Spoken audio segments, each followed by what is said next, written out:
사드도 KAMD의 일환입니까? 보통 이제 KMD는 이제 키일체인과 더불어서 저희의 그 방어 시스템의 중요한 부분입니다. 사드 같은 군사적인 측면에 대해서는 따로 국방장관이 소상히 말씀하실 것입니다.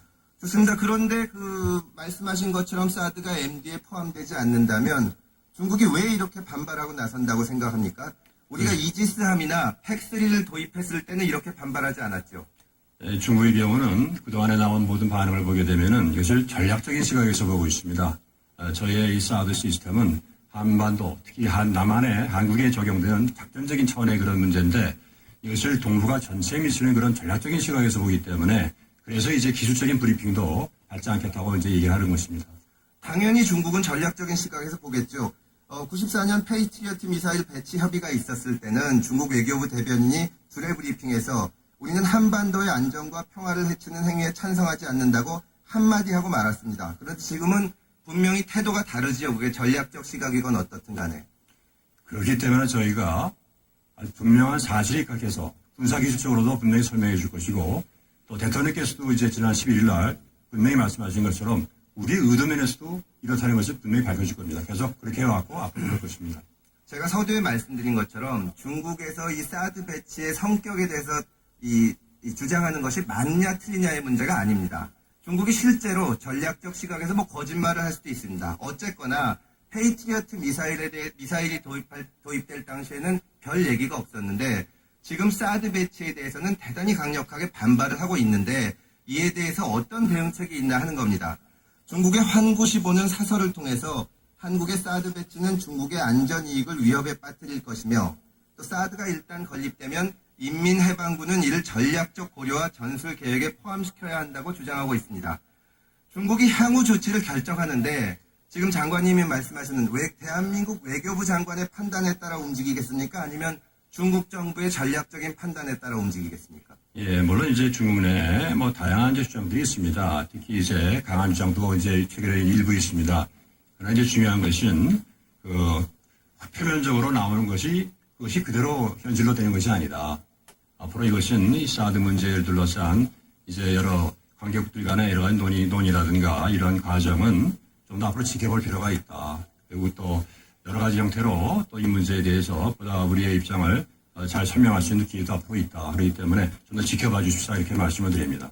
예, 표면적으로 나오는 현상에 대해서 말씀하셨으니까 중국이 지금 자기네 그 전략적인 판단에 따라 움직인다면 외교적, 경제적, 그리고 군사적으로 취할 수 있는 조치가 어떤 게 있다고 상정하고 계십니까? 중국 정부가 지금까지 공식적으로 어떠한 조치를 취하겠다, 보복을 취하겠다 이렇게 얘기한 적이 없습니다. 또 가까운 시일 내에 그럴지에 대해서 예단할 필요도 없습니다. 우리가 오히려 이렇게 국내에서 마치 중국이 어떤 입장을 정하고 보복을 할 것처럼 얘기하는 것 자체가 사실은 어떤 면에서 우리 국익에 크게 손상이 됩니다. 다만 그럼에도 불구하고 외교부로서는 또 정부로서는 여러 가지 모든 그런 측면을 아주 면밀히 검토하고 그래서 그러한 결과로서 이번에 어려운 결정을 내렸다 이렇게 말씀을 드립니다.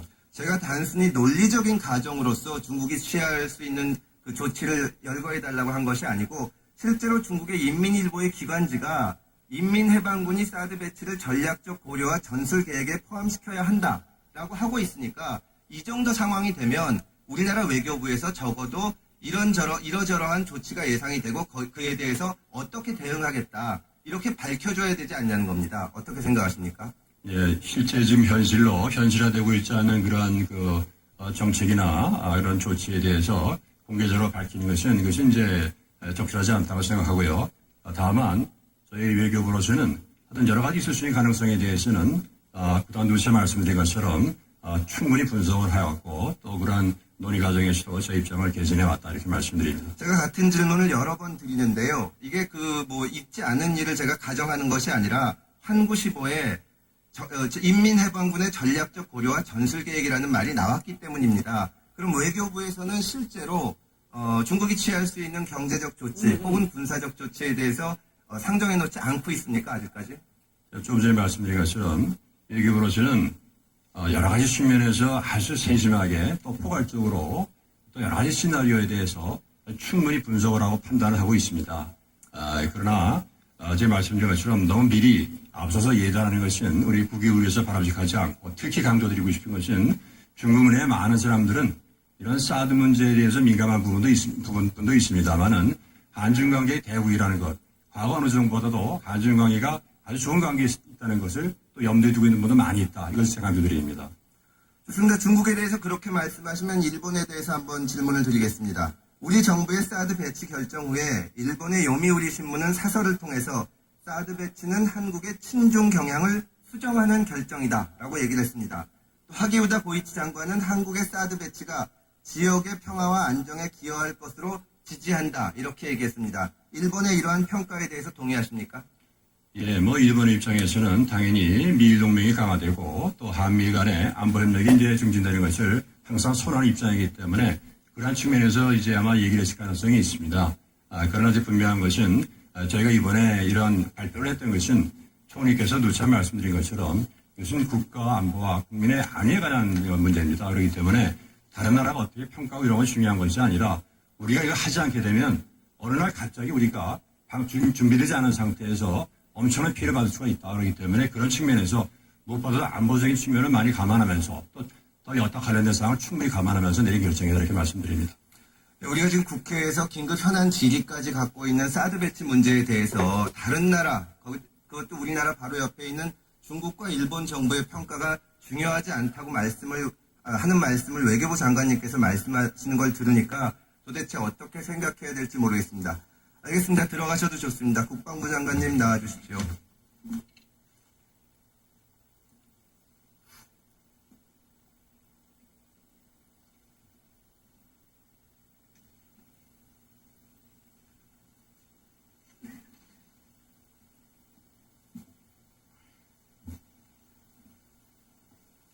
장관님, 이번에 우리 정부가 원래 보유 중인 또 이번에 일반에도 공개한 그린 파인 레이더 탐지거리가 성주에 배치하는 사드 사격 통제용 레이더보다 그 탐지거리가 길죠?